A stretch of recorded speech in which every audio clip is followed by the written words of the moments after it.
On the education side, there's the potential to make it more available to a wider audience in the same way that you would deliver medicine to people in a epidemic. Bitcoin is the medicine to that problem, to the fiat standard problem. If you can't make the information any easier to digest, you're going to have a really hard job getting a lot of people to swallow it. The whole idea of permissionless agency that I'm starting up is to make information taste better. Welcome back to the Freedom Footprint Show, the Bitcoin Philosophy Show with Knut Svanholm and me, Luke the Pseudofin. And today we have another returning guest, Angelo Morgan-Somers. He's the author of Do Bitcoin, and now he's running this new video agency called Permissionless that we're going to talk to him about. So, Angelo, great to have you on again. Welcome back to the Freedom Footprint Show. Incredible to be back. Thank you. Yeah, good to have you here, Angelo. So what has last year been like for you? Like, what are the main takeaways, and what are you working on at the moment?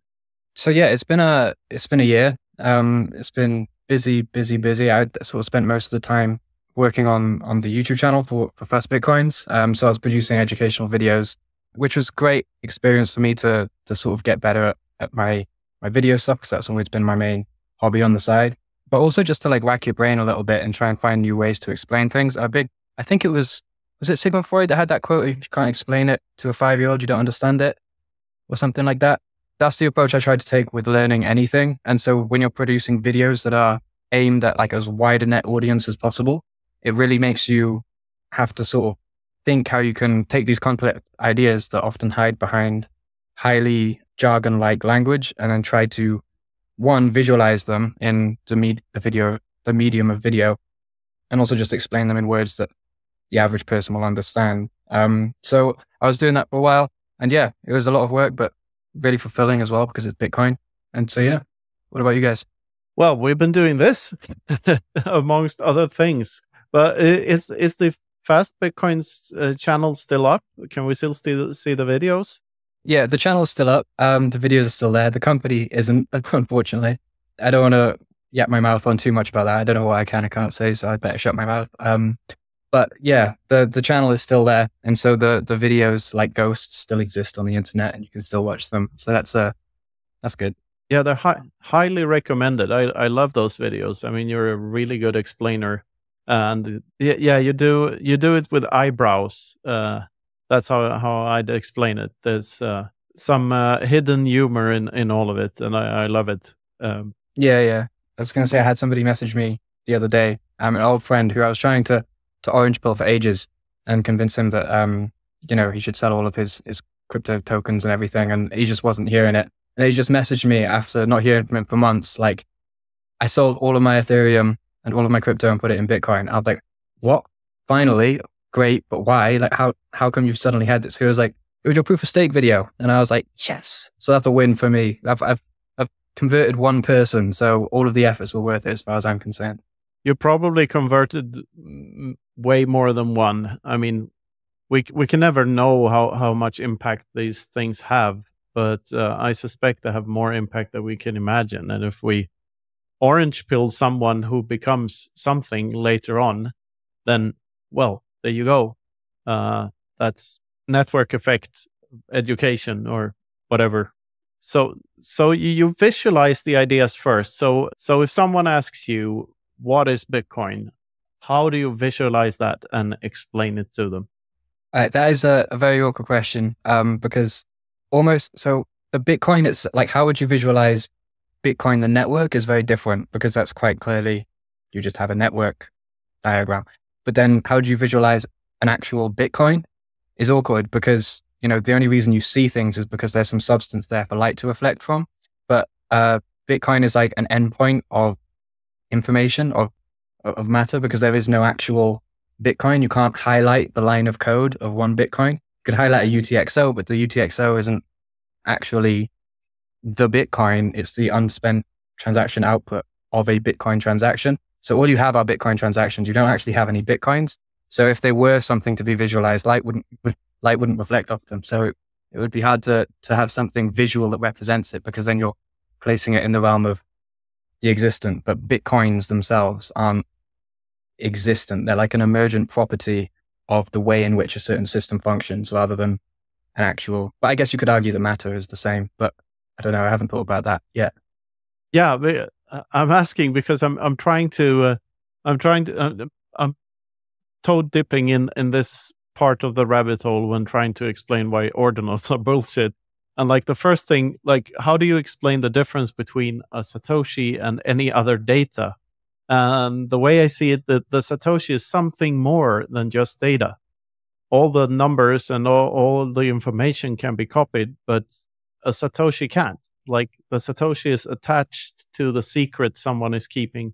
Ordinals are one of the things that I haven't looked into so much. I've been sort of, since that whole thing exploded, I was like knee deep in creating videos on the bits that I did understand fully. So I don't want to say I'm an ordinals expert at all. From what I can gather, it was an experiment that sort of slipped under the radar, and some people call an accident, that, you know, led to the ability to store actual data on the Bitcoin blockchain, such as NFTs on the Bitcoin blockchain, rather than IPFS links, which are used in Ethereum. So everyone got super hyped up about the fact that, oh yeah, we can have NFTs on Bitcoin now. And the sort of like Bitcoin as a platform above all else was sort of what had a lot of people excited about it. And I can empathize with that position, because I know that, you know, the desire for humans to try to control the development of complex technologies based on their preconceptions of the final purpose that they will serve can have negative effects on the natural occurrence of truth discovery when technologies are emerging. So I can understand why people would be hesitant to say no to something that could resemble innovation. However, Bitcoin is a different case, because it did have from the very beginning a very specific purpose in mind to which it was supposed to serve. And so any straying from that could be seen as a tarnish to the original purpose, especially when you start to have these issues with you know, the block size and transaction fees, which I think is causing issues with Lightning as well, if I'm not mistaken. That, you know, if the idea of Lightning is that we can use it for small transactions like coffee and stuff, but if the transaction fees on normal on-chain settlement transactions goes too high, then you know, the transaction fees to actually resolve a dispute that occurs on the Lightning network would be higher than the actual value of the transaction being made. And so it's sort of, due to the increasing transaction fees, can pose big questions about whether or not Lightning would be able to actually serve the purpose as a payment layer, or whether it, I've heard it said on Guy Swan's podcast the other day that he thought the final actual layer, the Bitcoin main chain, will just be more like a court, and that payments will occur on Lightning, like bigger payments, and then for just like your coffees and stuff, solutions like Betterment could be in place. So I don't know if it would work out that way, but yeah, I can see the danger of it. I'll say that.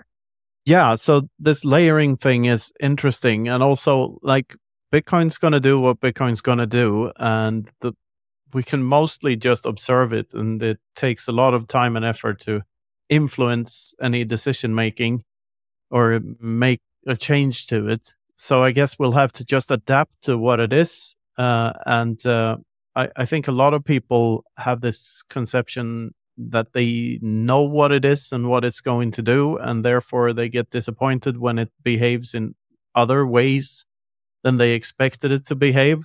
I think that was the cause of the block size wars in the first place, like the main underlying cause, that Bitcoin started behaving differently than they expected, because people have Bitcoin is different things to different people, right? So we all have these notions about what it is, and then it turns out that Bitcoin's just Bitcoin and it's going to do whatever it does.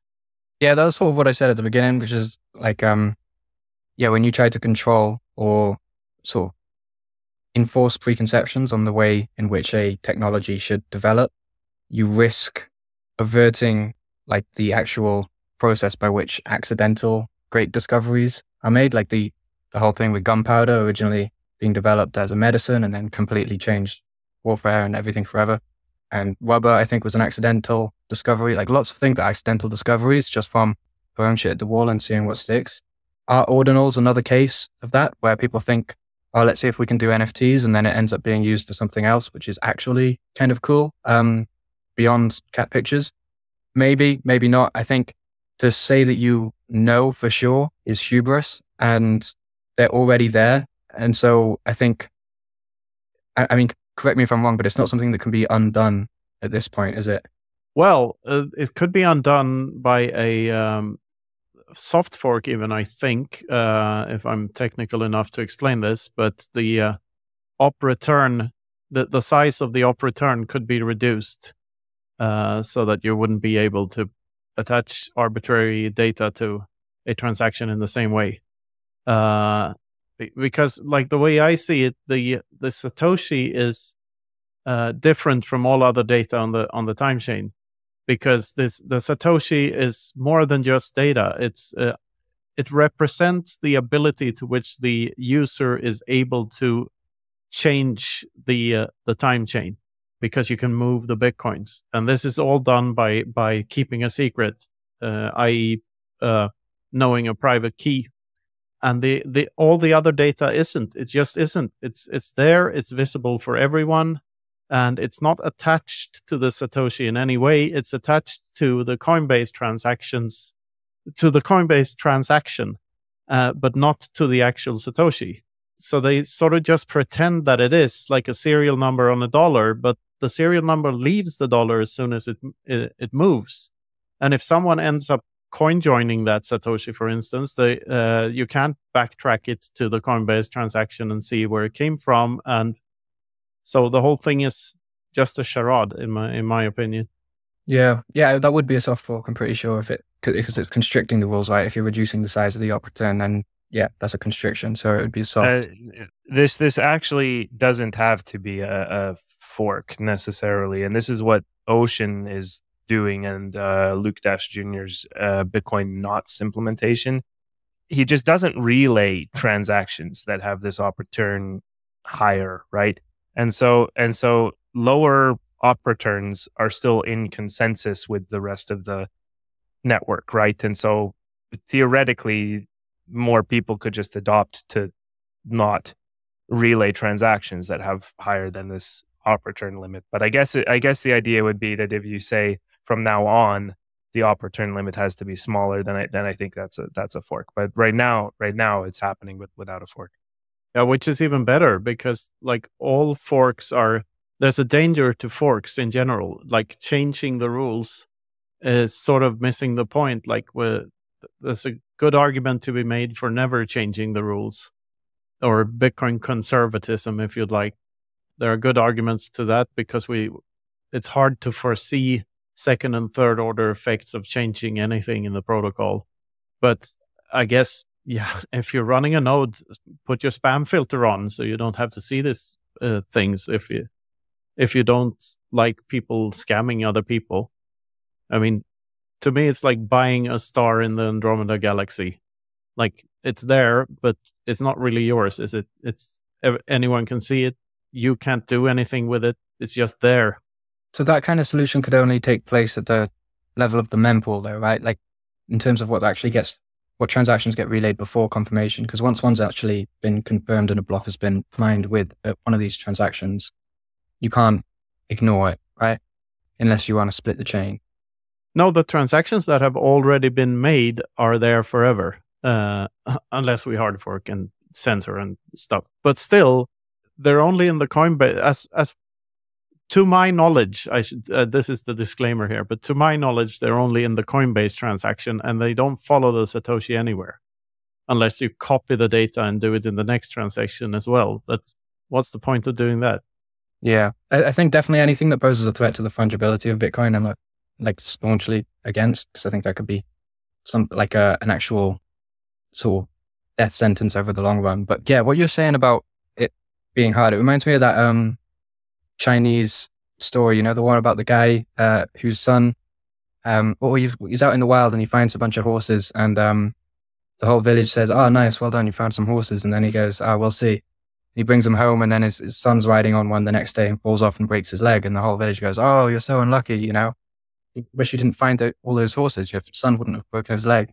And he says, "Oh, we'll see." And then the next day, the army's coming around and they're drafting everyone into a new war. And and his son doesn't get picked because he's got a broken leg. And the whole village says, "Oh, you're so lucky. Your son didn't get picked." And he says, "We'll see." And I think the general point of that is with Bitcoin as well. If you say don't change the rules, we'll see. That there was a change in the rules that happened in the block size debate, and that led to SegWit, for instance, to be able to enable the utilization of the Lightning Network, and then for that to be able to go to Taproot, which does have massive privacy benefits. It's hard to say exactly. You can't really get like a full bird's eye view of the entire board to see what the best move is. And I think as a general principle, restricting moves is dangerous because you have to have such a high level and comprehensive understanding. It almost becomes totalitarian if you believe yourself to have the total understanding of what's best for the progression of the technology. Yeah, absolutely. I absolutely agree. And that's why we love the system, because it doesn't have leaders. We all have to come to consensus of some kind. But like, this is true for everything in economics, by the way, that you live in the timeline you live in. You never see the alternative timeline. You can never tell what would have happened if things had played out another way than they did. And we are living through this phase, whether we like it or not, just as we lived through the block size wars, whether we like that or not. And the conclusion, as always, is study Bitcoin. It will change you more than you can change it, and that's a good thing. Yeah, strap in. Angelo, maybe on the note of studying Bitcoin, can you tell us a little bit about what you've been up to further Bitcoin education?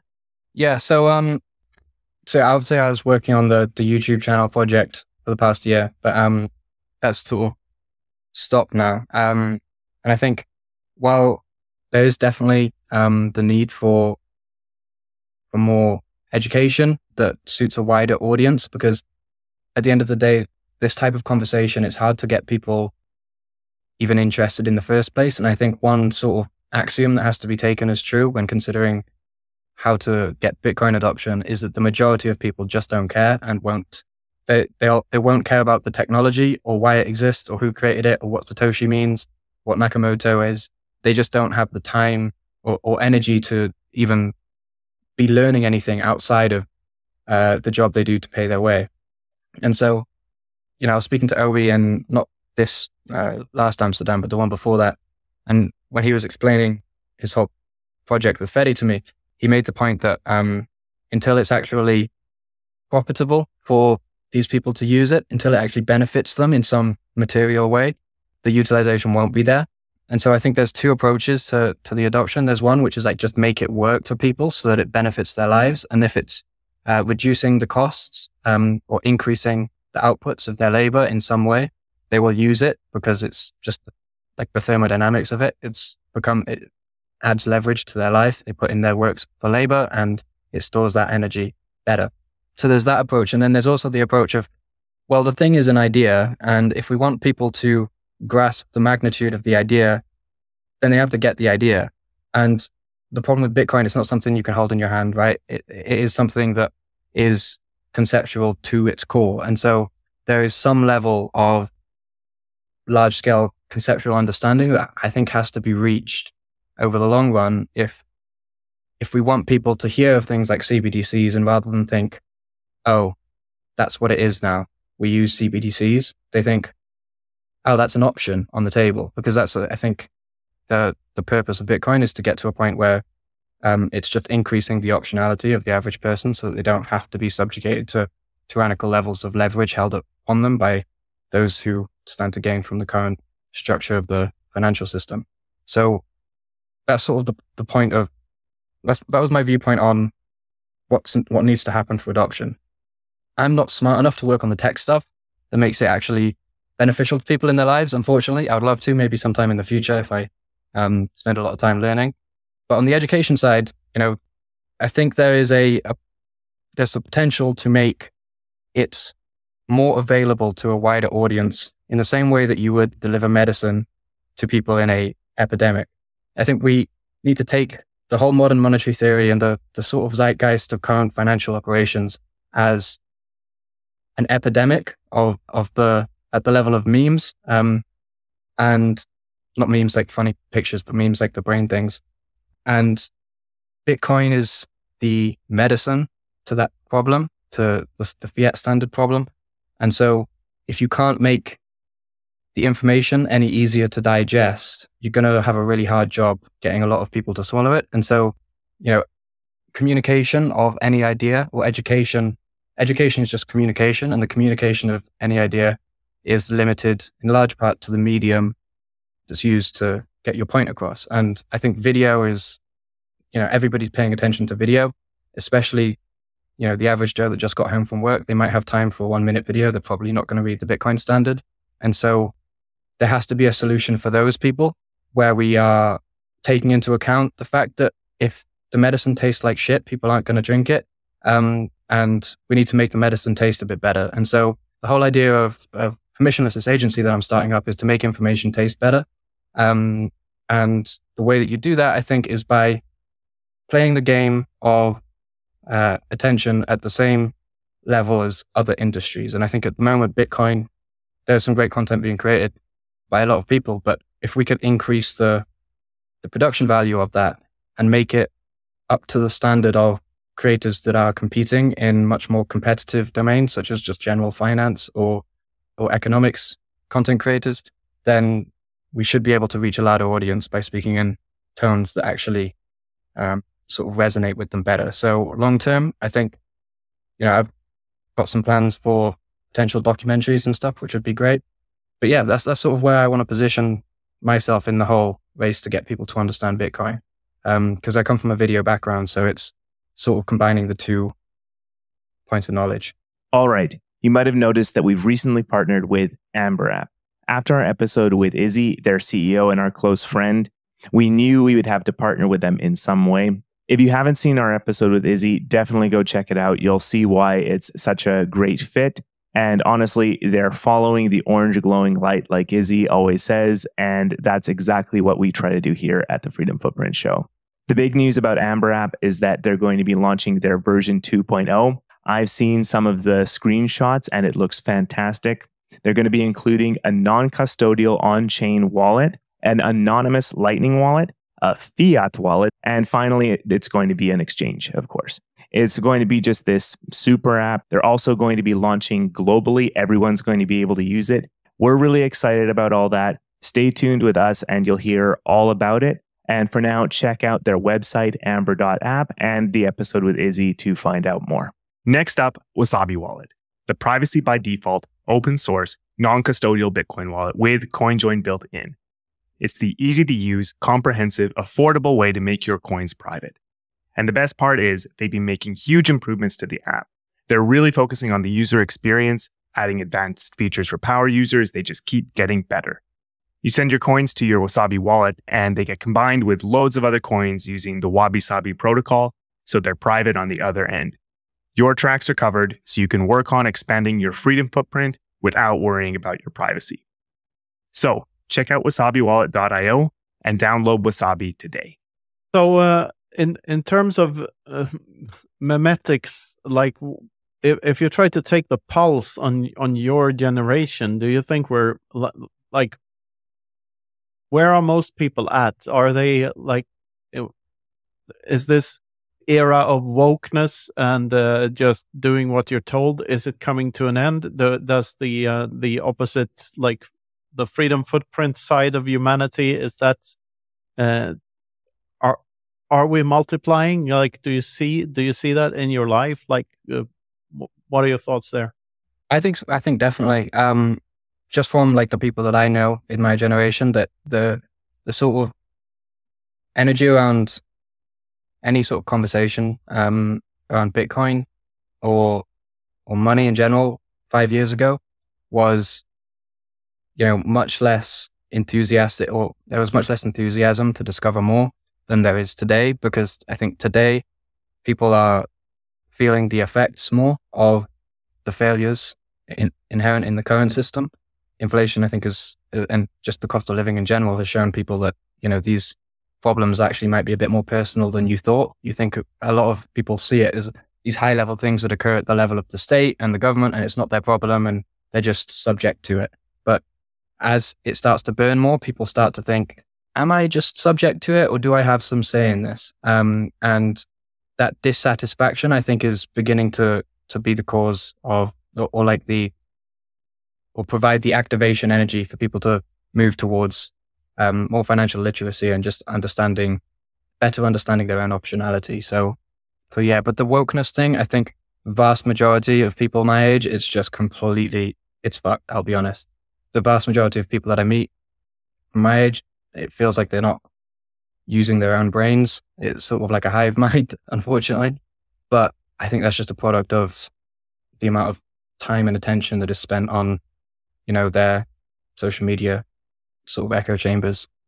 Yeah, it's certainly getting promoted, or it has been getting a lot of promotion, that sort of worldview, like the last decade. And like, I would say post-COVID specifically, that Disney went really off the deep end. Now maybe we'll see the pendulum swing the other way after that South Park episode about South Park, or about Disney being too woke and stuff.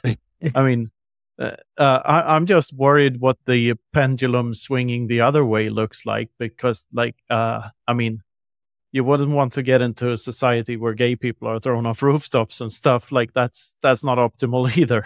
So it's a tricky thing. But it's this pendulum thing about humanity in general, that we swing from one extreme to another in all issues, and the internet seems to amplify that.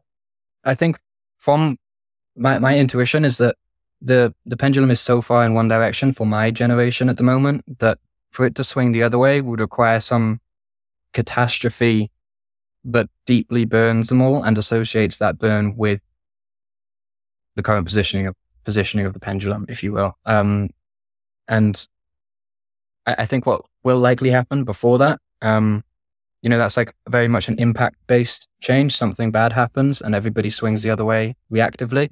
But then there's also just like the chronic dissatisfaction with the status quo on the majority of issues that is leaving a large portion of people my age feeling very alienated and without a place. And so, unfortunately, I think you do see that with people like the rise of Andrew Tate in the past year and stuff, where it was like everybody just needed to latch on to some sort of, thought leader that could provide them an antidote to the sort of bullshit that they have to deal with from the opposite end for so long. And then instead of using their own brains and finding the middle ground, people just go, oh yeah, it's become slightly more socially acceptable to say XYZ instead of ABC now. So I'm just only going to say XYZ instead of saying YZ, AB, just having some middle ground. People sort of just want to fly the other direction. And I think the agency of the individual is probably the main point that needs to be fostered in order for there to be like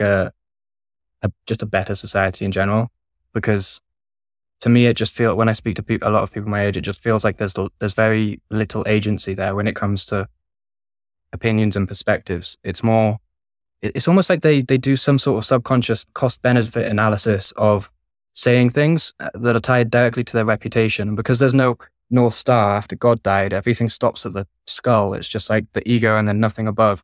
There is no like guiding principle that makes people want to actually consider anything in their lives to be more important than reputation, status, and material acquisition. So then, yeah, the game of opinions and stuff stops being about, well, what matters to me? What do I believe? And more just like, what's going to keep me my job and what's going to get me the social approval of my immediate circle. It just doesn't go beyond that. Oh, it's so true. It's like we all do this cost analysis thing. It's just that we come to different conclusions about it, and like more people should like just liberating yourself from stuff in general. It's to me it's such an obvious life goal to have. Like the fewer shackles you have around your feet, the faster you can move and the more things you can do. Like it's pretty obvious, but people don't seem to see things that way. No, and it's also that I think it's just when you do you're right. Everybody does do the cost benefit analysis before they say anything, really. But especially when it comes to, you're at a party with your friends, or you're at the bar with your friends, or you're at the kitchen on your lunch break with your coworkers, and somebody brings up a relatively contentious topic and asks you your opinion on it. And everybody in that moment does a cost benefit analysis of what they should say. And oftentimes there's what they actually believe, what they think people want them to say, and then they find some middle ground.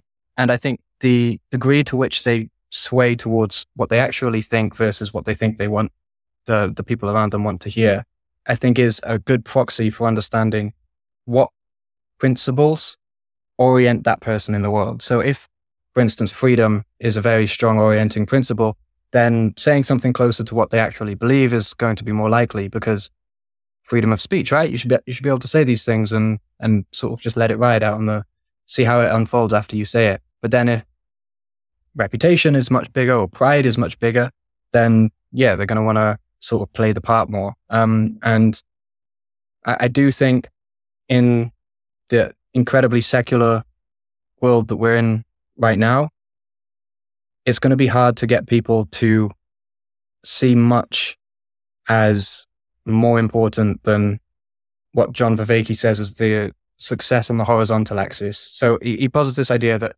in life there's two axes of success. There's the horizontal, which is, you're here you're here, and on the other side of it is money, fame, respect, family, kids, stuff that's external, nice house, nice car. And then you have the vertical axis, which is you're here. Maybe you're insecure because you had a stutter when you were younger and now you find it slightly harder to speak in public. And then up here is like, you don't have that issue anymore. You overcame it. And then up here is like, now you're a great public speaker and you don't have any self-consciousness with regards to your interactions. And up here is like, you only say what you believe to be true or something. So there's a vertical axis of self-transcendence that is only you can only make progress on that axis by doing like deep work, internal work. But you can make progress on this axis much quicker in a sense, or not quicker, but you can make progress on that axis without having to confront the demons that actually scare you, which are oftentimes on the vertical axis. And so people use success on the horizontal as a proxy for success.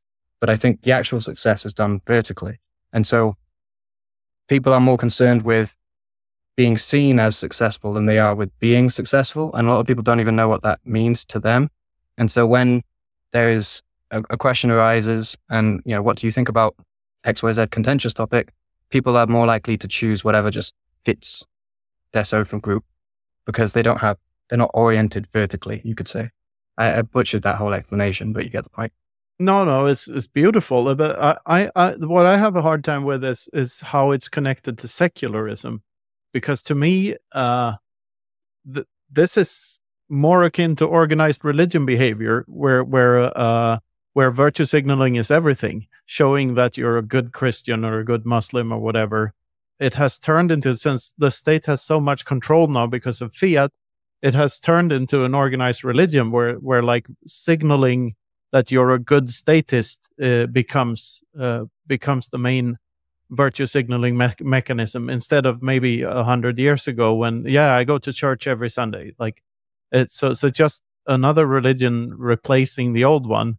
So secularism in my mind is what freed us from the shackles of the old paradigm, but then that we've been hijacked again by fiat, because that's the underlying mechanism that makes the state so big and so influential, and the propaganda is so strong. So then, like, we take all these things for granted, that the state is our friend and it's taking care of us, and that becomes the new religion. But so why secularism?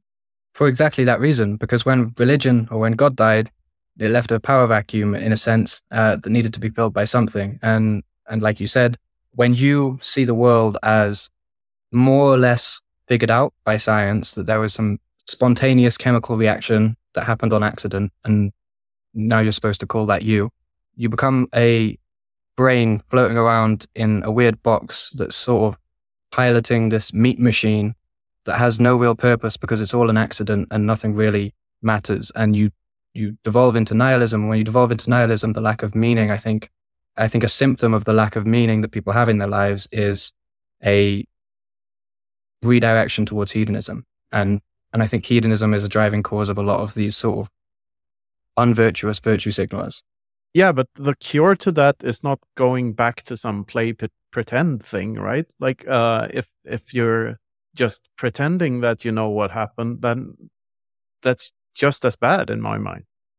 I don't think it's about pretending that you know what happened. I think it's more at the level of your interpretation of the world around you, like the way like it's at the kernel level, if you will, like the way in which you actually interface with the world. How are you prioritizing things?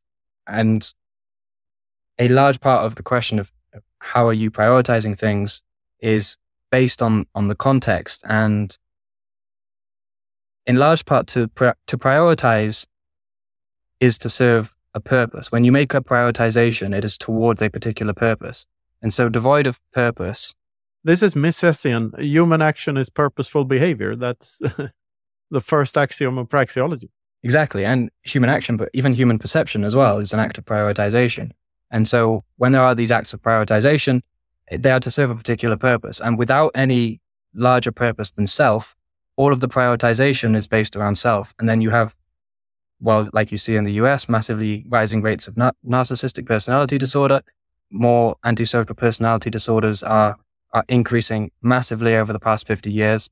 It's all sort of heading backwards in a sense, because there is nothing greater than self anymore. And if there's nothing greater than self, then why should you say what you truly believe if it's going to get you fired?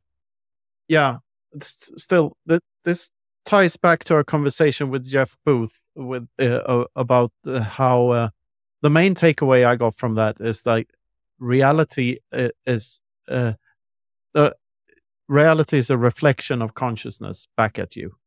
So like you create your own reality to a much larger extent than you think. Like what you focus on becomes your actual reality, because everything else isn't there for you subjectively. So to me, like this scientism, the basic flaw of that worldview is that it rejects other types of science than empiricism. To me, it's just this notion that empiricism is the answer to everything, when there's an equal or greater amount of a priori knowledge that is even better at explaining reality than the empirical sciences can ever be. This is from my favorite Hoppe book, the Economic Science and the Austrian Method, where he explains how even the statement that empiricists make that all knowledge we can have, we use the scientific method to get empirical testing and so on, peer review, to get to a better and better approximation of the truth, but there is no such thing as an absolute truth. But what he points out is that statement in itself presupposes that there is an absolute truth, because that's an axiomatic sentence. It does state that something is absolutely true, that there's no absolute truth. So it's contradictory in that sense. So I think this a priori knowledge is what's lacking from reality. So we're like substituted, the old religions with something that wasn't really fit for replacing that. And that is like, okay, so now you know that there is no proof that God exists. So you go to school and you learn all these other things that you just take at face value and accept them to be true without questioning them. And that's you're making the same mistake over again. Like, yeah, there's something missing for sure. But I don't think like going back to some old system that's not the future. I mean, forwards is forwards and backwards is backwards. I was just going to say, like, well, yeah, backwards is backwards in some sense. If you know exactly what backwards is, like you said about second, third, and fourth order effects of things, it's hard to know exactly which direction is forwards and which direction is backwards if you're not, omnipotent? What's the one that knows everything? Omnipotent? If you're not omnipotent, then yeah, good luck saying that you know which which is forwards and backwards, which goes back to the Chinese proverb of the farmer, right? It's like everything you might think, oh, your kid broke his leg, that's bad, sure. But then it's like, but again, you're not taking into account the larger picture. And there is some acknowledgement that has to be made by every human of the limited scope of their understanding and of their perceptions. And so yes, on that point, there are elements that you would not like to reinstate about the old way of religion. However, using myself as a personal case study, I would say over the past 3 years, I've become more religious, but I haven't subscribed to any religion at all. But I've just noticed the way that I perceive the reality that I live in, and like you say, the axioms upon which I base the rest of my understanding have vastly changed. 5 years ago, I was incredibly nihilistic, and believed that there was little to be done in the world of much meaning at all.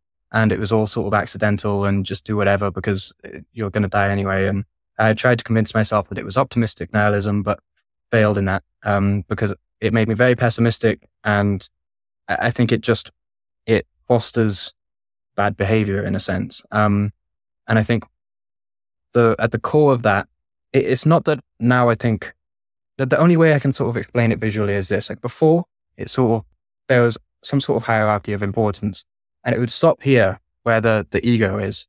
And I would think there is nothing beyond that because there is no guiding principle. There is no larger narrative. It's all just accidental. Anything can happen. You just take what you can get before you die. That's not a very good attitude to have about the world. And so I think when you shift away from that and shift towards being more principled or actually virtuous, like if you believe truth is something that should be prioritized, and so you do your best to say that, to speak the truth at the cost of all else, that is a more religious act, because it's even in cases where you're going to incur some immediate cost to speaking the truth, you still do it on faith that it's still the right thing to do, and that over a long enough period of time, that is the best way in which you should live your life. So it's maybe using the word religion and religiousness sort of taints it with a lot of previous stuff. Is that better? Spiritual, again, yeah, that works, but it's also been tainted as well. I think just yeah, faithful in general. I'm really curious, Knut, if you don't mind, I just have one very specific question, Angelo, because I'm really hearing a lot of parallels to something specific here. How much Peterson have you read? Jordan Peterson? Oh, quite a bit, yeah. Maps of Meaning? No, I haven't read that. Is it good? Oh, you have to.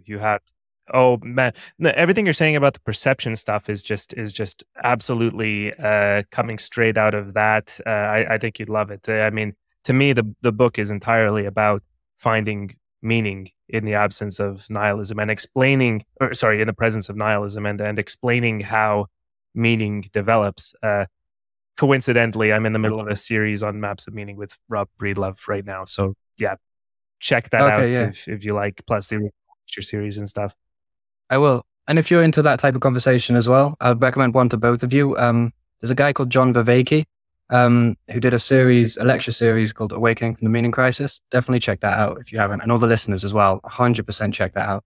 I tried that, but I couldn't get through it. I did watch his series on Breedlove as well, though. He was also on Breedlove, I mean, and I watched the Vervaeke series. He has a lot of interesting ideas. Absolutely. And yeah, I think I speak for most, passionate Bitcoiners when I say that our journeys are almost always like from nihilistic to virtuous, if you will, or nihilistic to finding more meaning in our lives and something to live for. And I've been thinking a lot about that too. And like, there's a lot of talk about finding finding signal in the noise.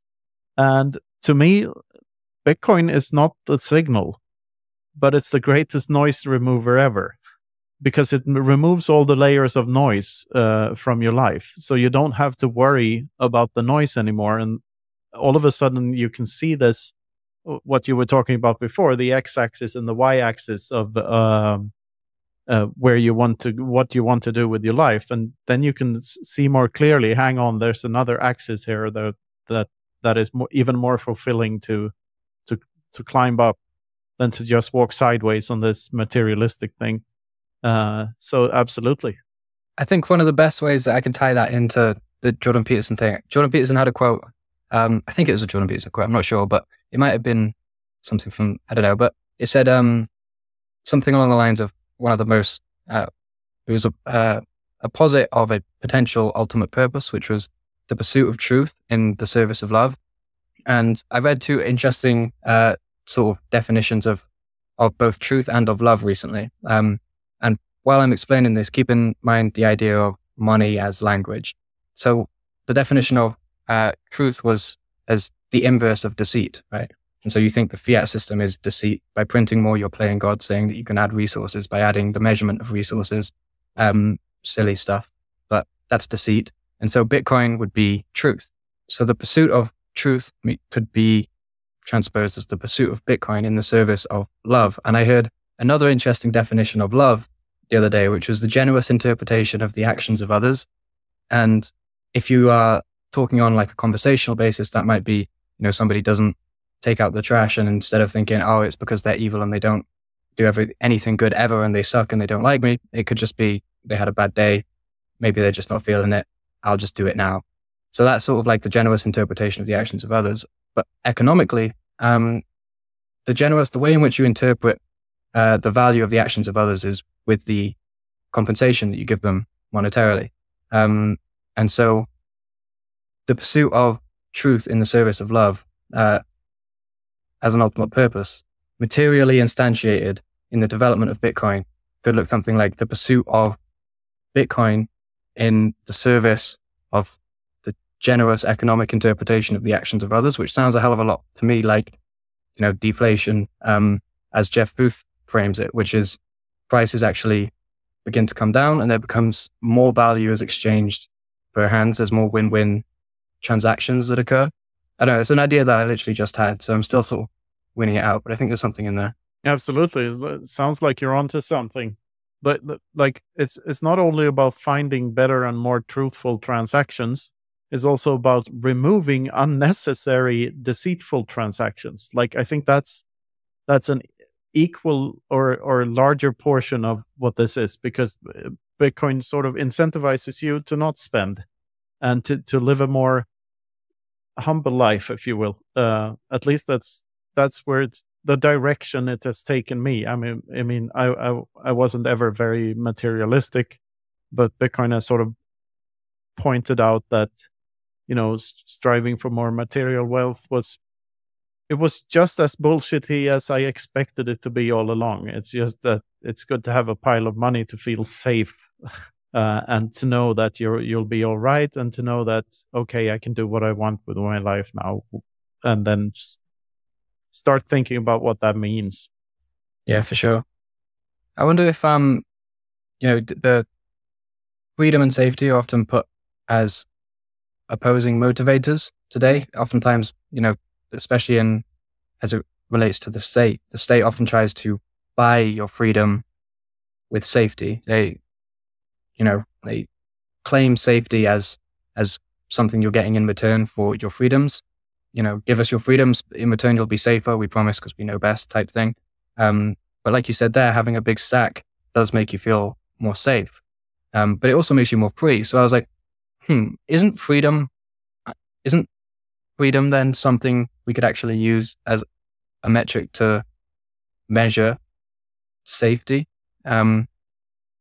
Because sure, you could be safer from damage if you were less free. But by being less free, if it's not really your actions, if actions are being imposed by fiat upon you, then is that safety, or is it just is that someone else's safety being sort of transposed onto your life by decree? No, it's false safety. It's the illusion of safety. So this reminds me so much of this Benjamin Franklin quote that I love. Those who would give up essential liberty to purchase a little temporary safety deserve neither liberty nor safety. And I've heard that paraphrased as deserve neither and will lose both. And I love that because like they're very connected. And the founding fathers were were based. I mean, they knew what they were talking about, especially Franklin. But so there's absolutely a connection between freedom and between liberty and safety, and it's not what people think it is.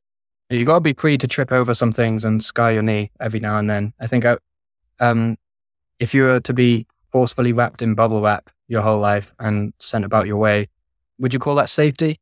Well, it's damaging in and of itself. It is a act of damage to restrict oneself to that degree. So I think if you only see damage as, or danger even, as the risk of the loss of resource, then sure. But again, that goes back to the vertical axis things.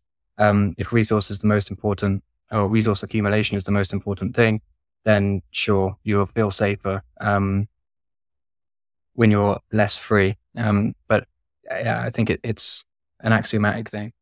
There's this great scene from this movie Papillon, where it's about this guy getting getting a life sentence on the Salvation Island. So he's in a prison on the Salvation Islands, and in one of his fever dreams, when being trapped in this cells for decades, he's crawling in a desert, and there's a jury in the desert, and he crawls up to the jury, and if I remember correctly, the judge says, "Oh, the jury deems you guilty," and then he bangs his gavel, and the guy says, Steve McQueen, by the way, says, "Well, I'm not guilty. I was innocent."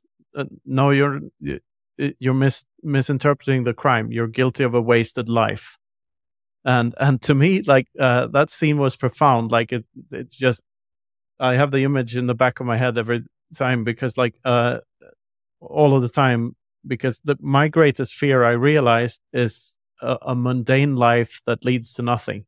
Like just doing what you're told and sitting in the same house all your life, never going anywhere, having the same job, and then just that to me is the scariest thing.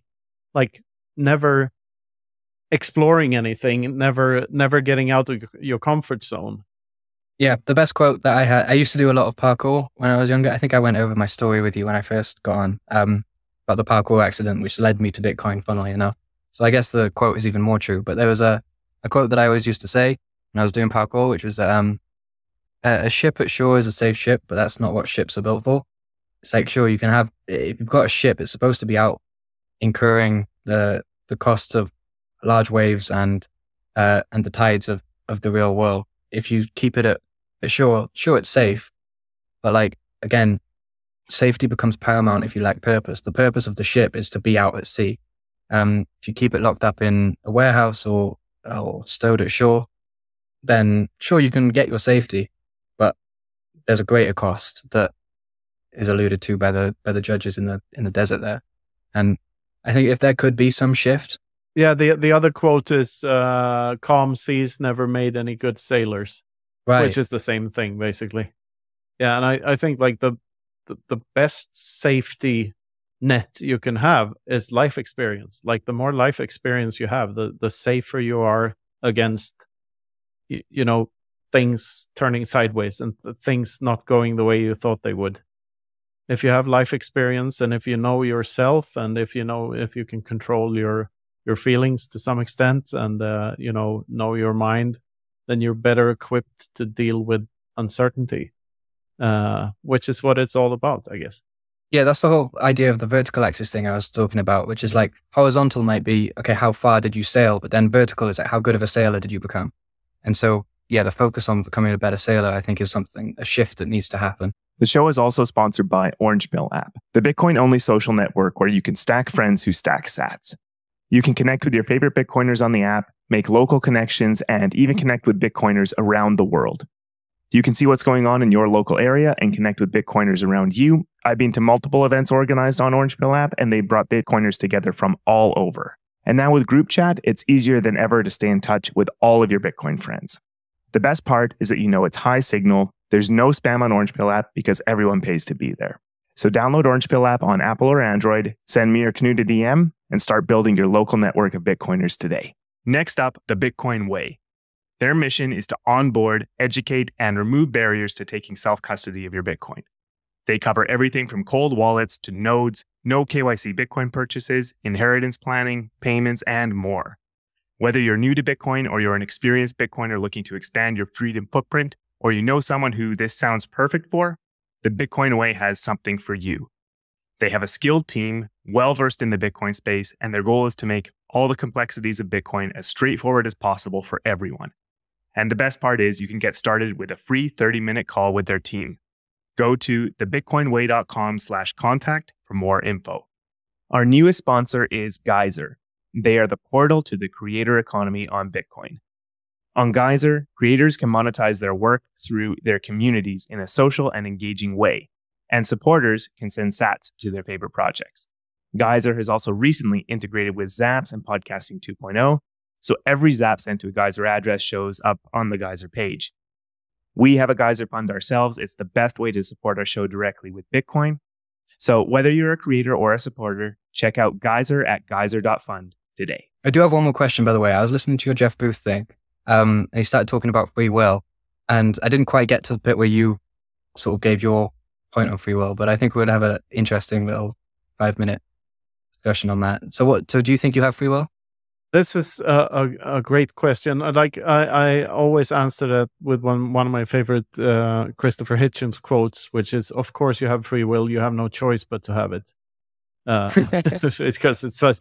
Because it's such a lovely conundrum. And we're doing an interview with Volker soon, I think, Luke, and he really wants to do a deep dive into this subject. So it's fun that you took it up, because that you brought it up.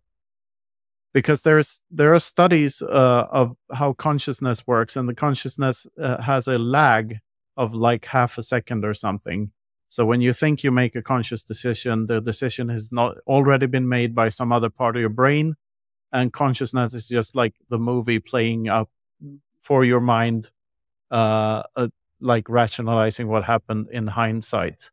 So Volker's conclusion is that you can have free will, but you have to presuppose that there is such a thing as a soul that lives outside of your brain.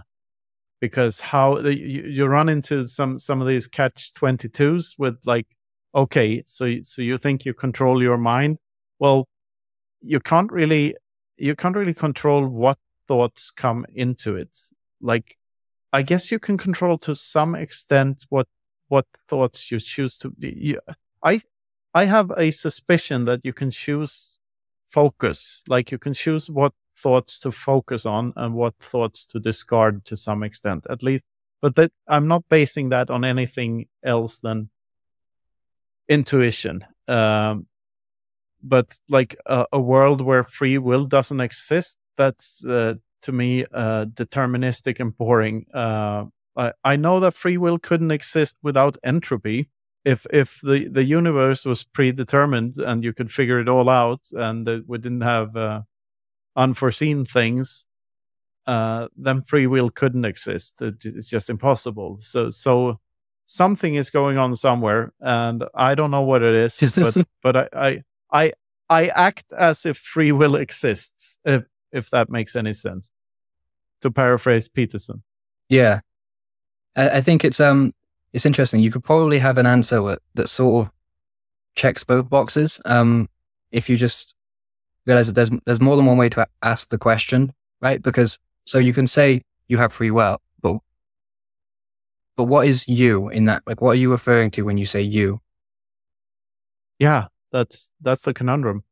Right. Yeah. So if you don't even know what you are, then why are we getting ahead of ourselves with questions of free will? And I think this is an interesting, like, you is, it presupposes a separate entity that can for there to be free will, there has to be a separate entity that can impose upon another separate entity. Like the self can impose upon the other. And there is the assumption in that separation is true. But I'd say if you get rid of that assumption that there is a separate entity called Knut's or a separate entity called Luke, then the question of free will becomes paradoxically, yes, there is free will, but there is no you to have it. And then you can join those studies which say that that the decision happens before the conscious awareness of it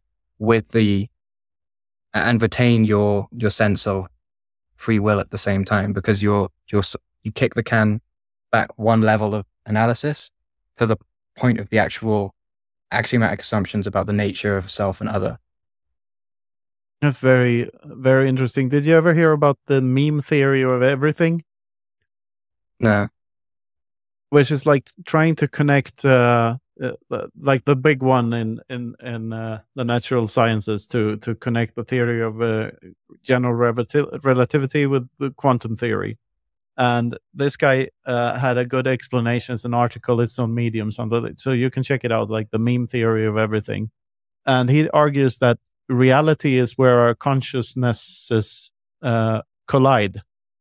So where our memes sync, so to speak. So I can see Luke on my screen here, and you can see Luke on your screen here, and our consciousnesses have a similar idea of what that means. So we collide, and that becomes reality. I should have maybe made another example. The table behind Luke is a better example than Luke himself, because he's a conscious being himself. But the thing is, this theory, we don't know that for sure. I'm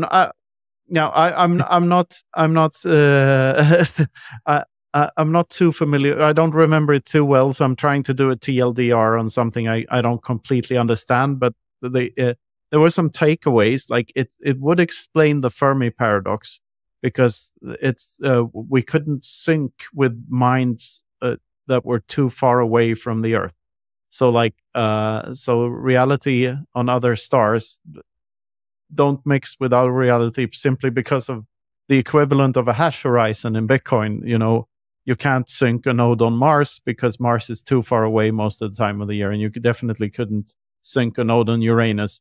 Well, and so this is where the meme theory of everything sort of a UFO or a signal from another galaxy that we cannot interpret as anything else than another civilization trying to talk with us would debunk the theory, because it's simply too far away. But yeah, it's just a theory and just a thought, but I found it intriguing. The Bitcoin's quite cool, eh? Yeah, absolutely.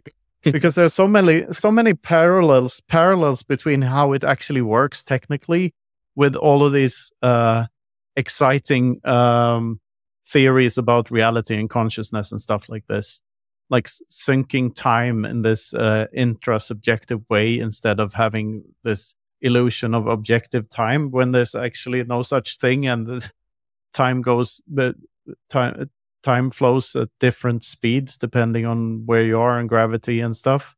So the thought of intersubjective time and an intersubjective time chain is also very, it opens up a whole plethora of other rabbit holes to deep dive into, doesn't it? Yeah, intersubjectivity is an interesting one, because it's sort of at the core of, like you were saying, the prioritization of perceptions. Back when like normal religions were the main thing, everybody agreed that God was real and that the stories of the Bible it happened, and so everybody acted as if that was the case. And because everybody acted as if that was the case, in some sense, it became the case. And I'm not smart enough to understand Nietzsche at all, but I think when he said God is dead, to some extent that was an acknowledgement of the fact that, like, whilst everybody had the intersubjective consensus that it was the case, that he was there in some other way. But then once that consensus died, so did he. And the same applies to Bitcoin. Bitcoin only exists because everybody believes that it does. There's no actual thing. And in a large part, the same applies to the monetary premium of like a £10 note or a $10 note, because the belief in the value is what actually makes it true that it is valuable. So it's almost that it goes back to the prioritization of perceptions again. Like, you prioritize things that have value to you. I think this was sort of covered on was it Viveki? No, there's a guy called Mike Hill, another good series on Breedlove that's worth taking a look at. The Mike Hill series was really good. He touched upon this a lot. Yeah, he's great. His series is about the hero's journey stuff, right? Or one of the series with him, I I think. think one of them was, yeah. But in general, it was about value. This reminds me of two things. First, a book recommendation, Small Gods by Terry Pratchett, where this is actually the case, that the gods become more alive the more people believe in them in a fantasy world. My big thought on this and related to Bitcoin is that Pascal's wager actually provably works with Bitcoin. So if you replace the word God, like Pascal's wager is like, if you have this binary choice, you can choose to believe that God exists or not exists, and if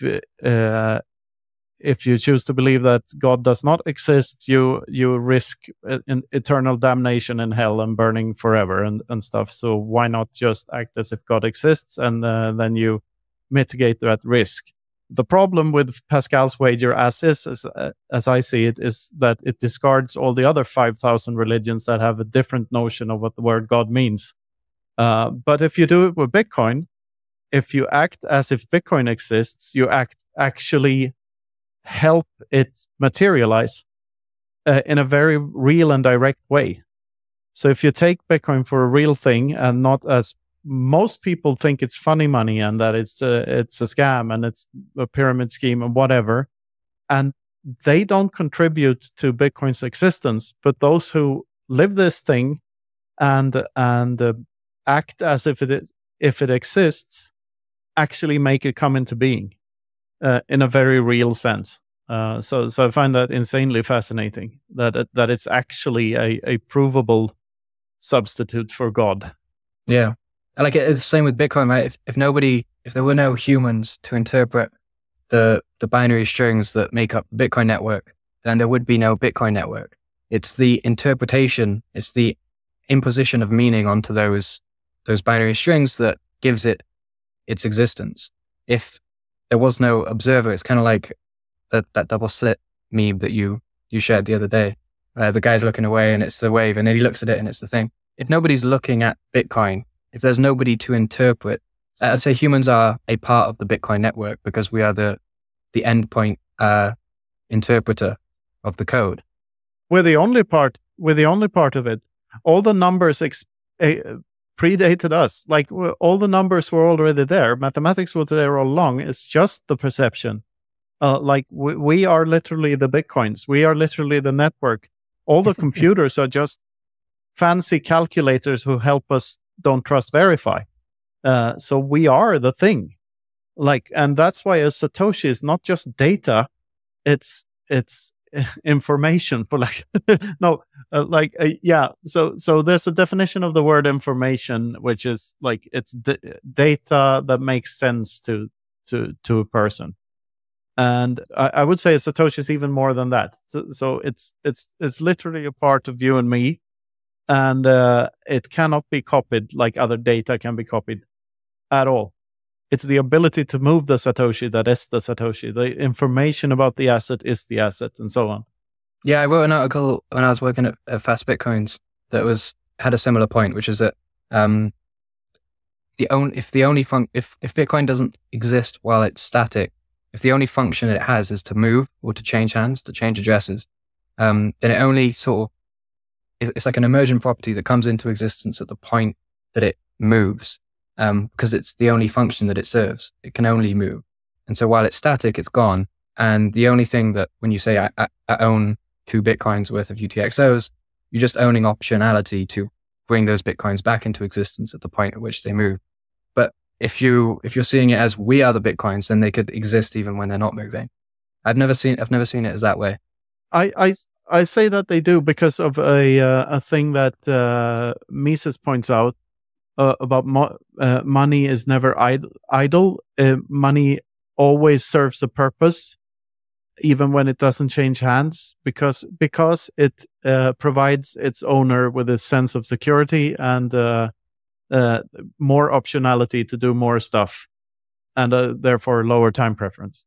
So it always serves a function for its holder, and especially when they're a part of you.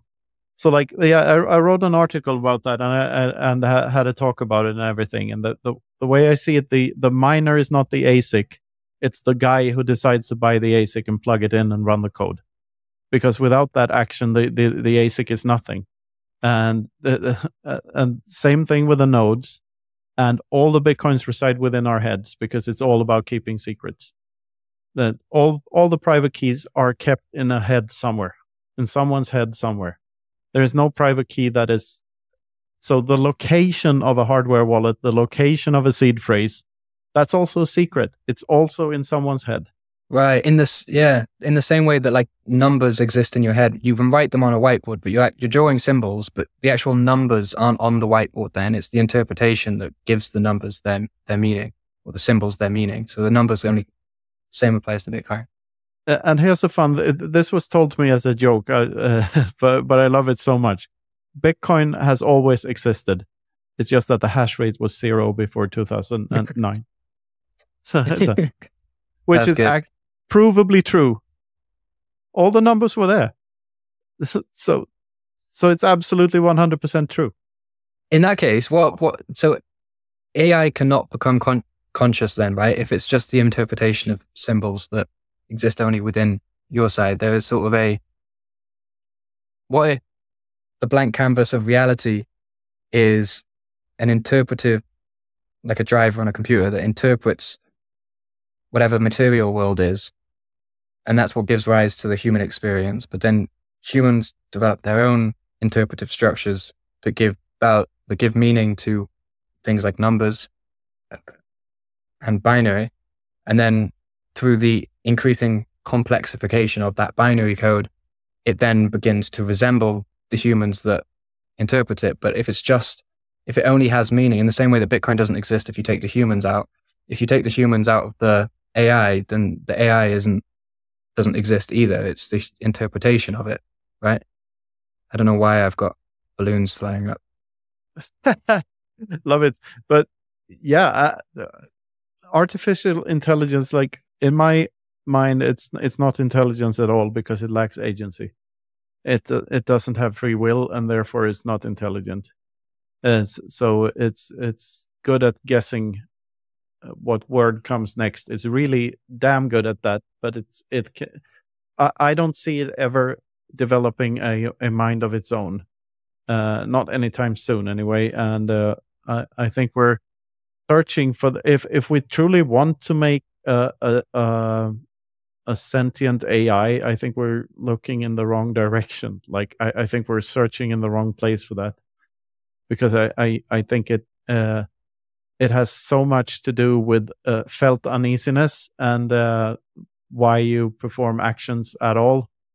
Why you feel an urge to do something is because you imagine a state of the future in which you have done a thing, and that state is preferable to you, to what you live in right now. And how can a computer ever do that? How could an algorithm ever do that? I just don't see that happening. But how do you know that you're doing that if you can't define you? Yeah, that's a good question.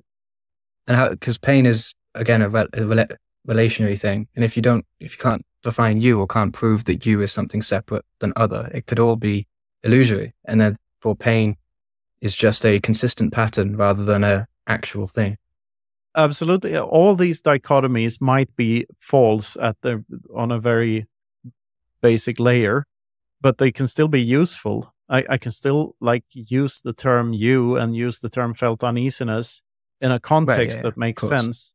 And I'm just trying to explain why I don't think that AIs will ever become sentient. It is because of this motivating factor that acting human beings have to do conscious things, to engage in purposeful behavior rather than just acting on instinct. Yeah, that makes sense. And I do think that's real. I don't know how it works. I don't know how it emerges. I don't know where it comes from, but I do think it's real. Hey guys, maybe to bring this back into a more concrete side of things, because this has been boring. This was great. Enjoyed listening in. But hey, Angelo, maybe you could talk about what are your plans in the near term. Like I know you've mentioned your video agency, but what are you trying to do with that, and what are your goals in the near term? So in the near term, it's just I'm bootstrapping it myself, really. So it's just getting initial cash flow and stuff so that I can get out more into the world. I think I'm looking forward to Madeira. That should be fun, and going to some conferences next year. Hopefully, I want to get to Nashville as well, but I don't know if that's happening yet. But yeah, that would be really good. And then yeah, just working towards the idea of a documentary. I haven't spoken to him yet, but I want to get in touch with Gladstein and the Human Rights Foundation, and eventually, like, my sort of mid to long term plan is to do some sort of documentary piece that brings the idea of the currency caste system to a form that is digestible to most people. That is something that I would love to do longer term. I know you asked near term, but yeah, everything that I do near term is sort of to work towards that. So hi, Alex, if you're listening. Fantastic. Yeah, I think this is a good point to wrap it up. So anywhere you want to direct our listeners to, Angelo, like where can we find you on the internet if we want more? So my Twitter is my Twitter's at Angelo_Somers, spelled SOMERS. And the website is for the agency is permissionlessltd.com. So I don't know when this is going out, but the website should be up and running by then. And yeah, that's just about the only two I'd really want to direct anyone to. Okay, this has been the Freedom Footprint Show. Don't forget to like, subscribe, and brush your damn teeth. And see you next time, folks. Thank you for having me. Cheers, guys.